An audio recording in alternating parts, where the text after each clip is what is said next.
વિરામ બાદ આપનું સ્વાગત છે। આગળના સમાચાર પર નજર કરીએ।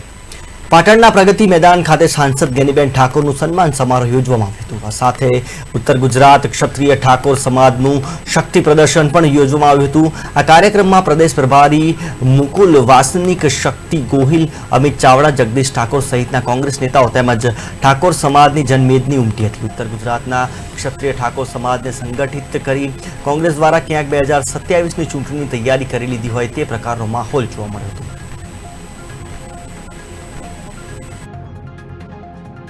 એટલે સમગ્ર ગુજરાતની અંદર કાયદો અને વ્યવસ્થા કથળ્યું છે। ત્યારે મારી એક જ માગણી છે કે કાયદો ને વ્યવસ્થા સુધરે, બેન દીકરીઓની સલામતી માટે સરકાર આગળ આવે અને દીકરીઓને ભણવા માટેના શૈક્ષણિક સંકુલ એ અલગથી બનાવવામાં આવે। પશ્ચિમ બંગાળ કે બીજા રાજ્યોની અંદર ઘટના બને તો એના આવેદનપત્ર ભારતીય જનતા પાર્ટીવાળા અહીંયા આપે।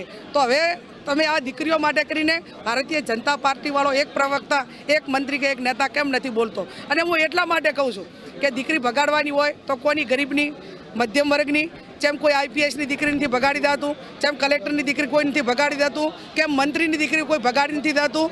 માત્ર ને માત્ર જે માથા ભારે માણસોને નીચા વર્ગ પહોંચી શકતો નથી, એની સામે પડી શકતો નથી, આવાની દીકરીઓને બગાડી દેવાની કે આ બધી સિસ્ટમો ચાલે। એટલે